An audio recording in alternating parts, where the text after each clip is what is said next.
Hi viewers, welcome to Aathusamayal. நம்ம பார்க்க போகிறது இன்ஸ்டண்ட்டாக அப்பம் எப்படி பண்ணலாம் அப்படின்னு சொல்லிட்டு தான் இப்போ இந்த வீடியோவில் நம்ம பார்க்க போகிறோம். கார்த்திகைக்கு இந்த அப்பம் நான் பண்ணியிருந்தேன். இப்போ இந்த அப்பம் வந்து செய்யறதுக்கு தேவையான பொருட்கள் என்னென்ன அப்படின்றத பார்க்கலாம். இதுக்கு வந்து கோதுமை மாவு 1 கப்பு, அரிசி மாவு வந்து 1/2 கப் வேணும். அப்புறம் வெல்லம் வந்து 1 கப் வேணும். சுக்கு பொடியும் நான் ஏலக்காய் பொடியும் கொஞ்சம் எடுத்திருக்கேன், ஒரு 2 பிஞ்ச் அது. அதுக்கப்புறம் வாழைப்பழம் நான் 1 எடுத்திருக்கேன். இப்போ இதெல்லாம் வந்து நான் கரைச்சி எடுக்கிறதுக்கு நான் வந்து மிக்சிலே போட்டு நான் வந்து நல்லா ஒரு பல்ஸ் மாதிரி 2-3 பல்ஸ் வச்சு நம்ம எடுத்துக்கலாம். ஸோ இதை வந்து பார்த்திங்கன்னா எல்லாமே நான் வந்து ஒன்றா வந்து மிக்ஸ் பண்ணுறேன். சுக்கு பொடி ஏலக்காய் பொடி நான் போட்டிருக்கேன். அதுக்கப்புறம் இது ஆர்கானிக் வெல்லம் அப்படின்றதுனால நான் வந்து ஃபில்ட்ரு பண்ணல, நான் அப்படியே போட்டு நான் அரைக்க போகிறேன். நீங்கள் வந்து கண்டிப்பாக வந்து வெல்லம் நீங்கள் எடுத்துட்டிங்கன்னா அதை வந்து நீங்கள் கரைச்சி, அதாவது கொஞ்சமாக தண்ணி விட்டு நீங்கள் கரைச்சி இதில் வந்து நீங்கள் விட்டுட்டுக்கலாம். இப்போ நான் பாருங்கள், இவ்வளோ தான் நான் வந்து வாட்டர் நான் விட்டுருக்கேன். இப்போ இதை வந்து நம்ம வந்து ரொம்ப அரைக்க வேண்டியதில்லை, ஜஸ்ட் அந்த பல்ஸ் விட்டு நீங்கள் அரைச்சி நீங்கள் எடுத்துக்கணும். ஸோ இந்த மாதிரி நீங்கள் அரைச்சி எடுத்துக்கணும். கொஞ்சம் கெட்டித்தன்மை இருக்கிற மாதிரியே இருக்கணும். இப்போது இதில் வந்து வாழைப்பழம் நம்ம வந்து சேர்த்துட்டுலாம். கொஞ்சம் கனிஞ்ச பழமாக இருந்ததுன்னா அது ரொம்பவே நல்லா டேஸ்டியாகவும் இருக்கும். வாழைப்பழம் அதிகமாகவும் போடக்கூடாது. நீங்கள் எவ்வளோ குவான்டிட்டியோ அதுக்கு தகுந்த மாதிரி நீங்கள் போட்டு அரைச்சி நீங்கள் எடுத்துக்கணும். அரைச்சி எடுக்கும்போது நீங்கள் ஒரே ஒரு விஷயம் மட்டும் கவனிக்கணும். வாழைப்பழம் நம்ம எண்டில் போடுறதுனால கொஞ்சம் அரைப்படாது. அதனால் இப்போ உங்களுக்கு நான் காமிச்சிருக்கேன். அது இன்னொரு தடவை நம்ம அரைச்சி நம்ம எடுத்துப்போம். இப்போ பாருங்கள், இந்த கன்சிஸ்டன்சியில் தான் இருக்கணும்.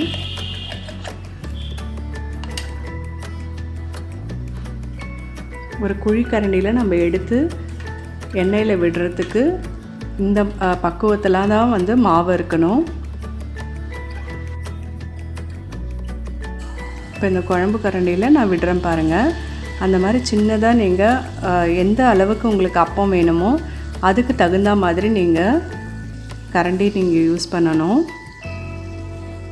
நான் இப்போ வந்து சின்னதாக 3 அப்பம் நான் இப்போ ஃபஸ்ட்டு உங்களுக்கு நான் விட்டு காமிக்கிறேன்.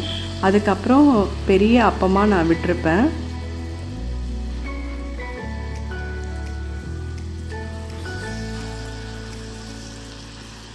ஒன்று விட்டு வெந்ததுக்கு அப்புறம்தான் வந்து பக்கத்தில் நீங்கள் வந்து விடணும்.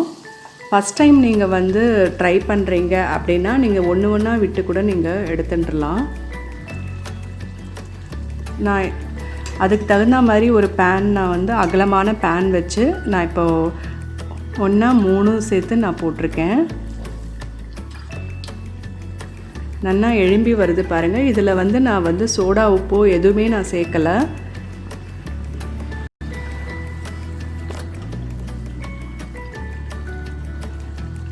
சோடா உப்பு சேர்க்காமையே நல்லா எழும்பி வருது பாருங்கள். நீங்கள் ஒரு 10 நிமிஷம் ஊற போட்டிங்கன்னா கூட போதும்.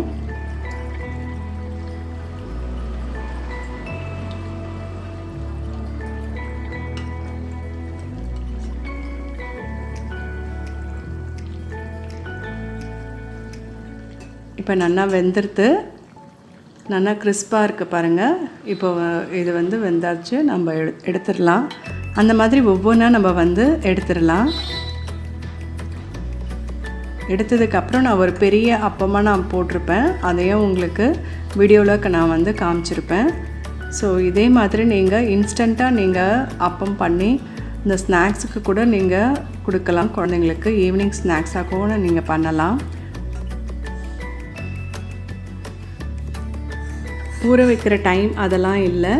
ஸோ இந்த ரேஷியோவில் நீங்கள் பண்ணி பாருங்கள். ரொம்பவே டேஸ்டியாக, ரொம்ப அந்த வாழைப்பழம் னுடைய அந்த டேஸ்ட்டும் வந்து ரொம்ப என்ஹான்ஸ் பண்ணி கொடுக்கும் உங்களுக்கு. இப்போ பாருங்கள், ரொம்ப நல்லா பெருசாக நான் அப்பம் போட்டிருக்கேன். இந்த மாதிரியும் நீங்கள் பார்த்துட்டுலாம். இதே மாதிரி பண்ணி பார்த்துட்டு உங்களோட ரிவ்யூஸ் அண்ட் கமெண்ட்ஸ். இப்போ மோர் குழம்பு எப்படி பண்ணுறதுன்றதை நான் சொல்கிறேன். எக்ஸாக்டாக மோர் குழம்பு இந்த மாதிரி தான் பண்ணுவாங்க. ஃபஸ்ட்டு நீங்கள் ஒரு டேபிள் ஸ்பூன் துவரப்பருப்பு எடுத்துக்கோங்க. அதுக்கப்புறம் தனியா வந்து ஒரு ஸ்பூன் டீஸ்பூன் அப்புறம் 1/2 டீஸ்பூன் வந்து ஜீரகம், அப்புறம் 2 பச்சை மிளகா, 2 காஞ்ச மிளகா, அதுக்கப்புறம் கொஞ்சம் தேவையான அளவு தேங்காய் ஏன் தேவையான அளவுன்னு சொல்கிறேன்னா, எவ்வளோ பேருக்கு செய்கிறீங்களோ அதை இன்க்ரீஸ் பண்ணுறதுக்கு தேங்காய், பச்சை மிளகா இதெல்லாம் தான் தேவைப்படும். இப்போ நான் ஒரு 10 to 12 பீஸ் தேங்காய் எடுத்திருக்கேன். இப்போ இது பார்த்திங்கன்னா நான் ஊற போட்டிருக்கேன் தனியா, அதுக்கப்புறம் துவரம்பருப்பு, இதெல்லாம் ஒரு 10-15 நிமிஷமாக ஊறின்ருக்கு. இப்போ ஊற போட்டு இப்போ அரைச்சாதான் நமக்கு விழுது நல்லா கிடைக்கும். துவரம்பருப்பு கொஞ்சம் பைண்டிங் ஏஜெண்ட்டாக நமக்கு யூஸ்ஃபுல்லாக இருக்கும். ஸோ இப்போ இதெல்லாம் போட்டு நம்ம அரைச்சிக்கலாம். இப்போ எது போட்டு அரைக்கிறோம்னா காஞ்ச மிளகா, பச்சை மிளகா, துவரம்பருப்பு, தனியா, அதுக்கப்புறம் தேங்காய், ஜீரகம் இதெல்லாம் போட்டு அரைக்க போகிறோம். நம்ம அரைச்சி நம்ம விழுதாக எடுத்துக்கலாம். இதில் நான் என்ன போட போகிறேன்னா கடலைப்பருப்பு ஊற போட்டிருக்கேன். இதை வந்து சின்ன சின்ன போண்டாவாக பண்ணி நான் அதில் போட போகிறேன். ஸோ வடை போட்டு மோர் குழம்பு பண்ணுற மாதிரி நான் இப்போ உங்களுக்கு நான் காமிக்க போகிறேன். இது வடையாக கூட நீங்கள் தட்டி போடலாம். இப்போ இது ரெண்டுமே அரைச்சி எடுத்துக்கலாம். இது தனியாக அரைச்சி எடுத்துக்கலாம், இது தனியாக அரைச்சி எடுத்துக்கலாம். இது எல்லாமே நான் போட்டுட்டேன். ஜீரகம், காஞ்ச மிளகா, தனியா, துவரம்பருப்பு, பச்சை மிளகா, அப்புறம் தேங்காய் இதெல்லாம் போட்டு அரைச்சிக்கலாம். நல்லா மையாக அரைச்சிருக்கணும். நீங்கள் இந்த மாதிரி ஒரு பாத்திரம் இப்படி வச்சுட்டு இந்த இதுவை வந்து இந்த விழுதை இதில் போட்டுடலாம். கொஞ்சம் தேவையான அளவு தண்ணி விட்டு கலக்கி அதில் விட்டுடலாம். தேவையான அளவு தண்ணி விட்டாச்சு. இப்போ இதில் வந்து 1/4 டீஸ்பூன் மஞ்சத்தூள், தேவையான அளவு உப்பு,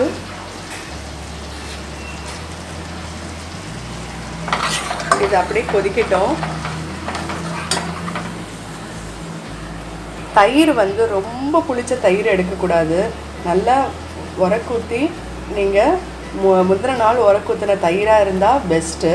இல்லை உங்களுக்கு ரொம்ப புளிப்பு போட்டு மோர் குழம்பு பண்ணணும்னா நீங்கள் சேர்த்துட்டுலாம். ஆனால் நார்மலாக வந்து தயிர் வந்து ரொம்ப புளிச்சிருந்தால் அது நல்லா இருக்காதுன்னு தான் சொல்லுவாங்க. இப்போ நார்மல் தயிர் இதை நம்ம எடுத்துட்டுலாம். இப்போ இதை லேசாக கொதிக்க ஆரம்பிக்குது. இப்போது தயிர் இதில் விட்டுடலாம்.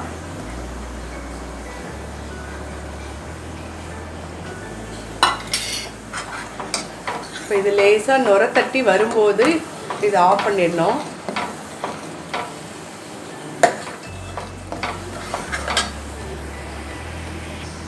இப்போ பாருங்கள் இப்படி நுர தட்டி வருது இல்லையா, இப்போ வந்து ஆஃப் பண்ணிடலாம்.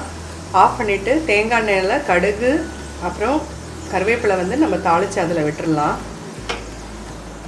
இப்போது இதில் வந்து கடலைப்பருப்பு, ஒரே ஒரு காஞ்ச மிளகா காரத்துக்கு, ஏன்னா இது வந்து மோர் குழம்புல ஏற்கனவே காரம் இருக்குது இல்லையா, அதனால் அதிகமாக போட வேண்டாம். இப்போ இதில் கொஞ்சமாக பெருங்காயத்தூள், இதுக்கு தேவையான அளவு உப்பு கொஞ்சமாக போட்டுக்கிறேன். இப்போ இதை நல்லா தண்ணி விடாமல் அரைச்சி எடுத்து சின்ன சின்னதாக போண்டா மாதிரி நம்ம போடலாம். அதுதான் வடை. போட்டு நம்ம மோர் குழம்புல விட்டுடலாம். தேங்காய் எண்ணெயில் கடுகு கருவேப்பிலை தாளிச்சாச்சு.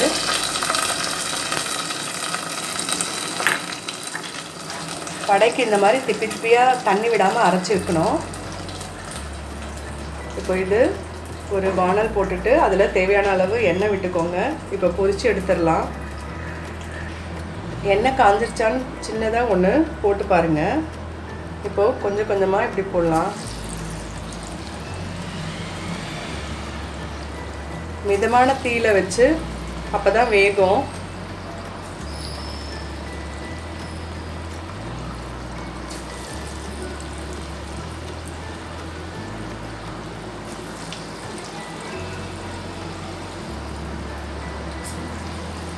இது ஒன்றோடு ஒன்று ஒட்டின்றாலும் கொஞ்ச நேரம் கழித்து பார்த்தீங்கன்னா அது பிரிஞ்சிடும். வெந்து வரும்போது அது தனித்தனியாக பிரிஞ்சிடும்.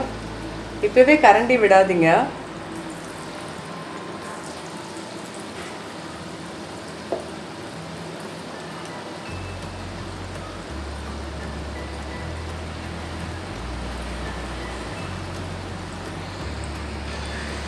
இது பாருங்கள், வடை ரெடி ஆகிடுச்சு. குட்டி குட்டி வடை. இப்போ இதை எடுத்து மோர் குழம்புல போட்டுடலாம்.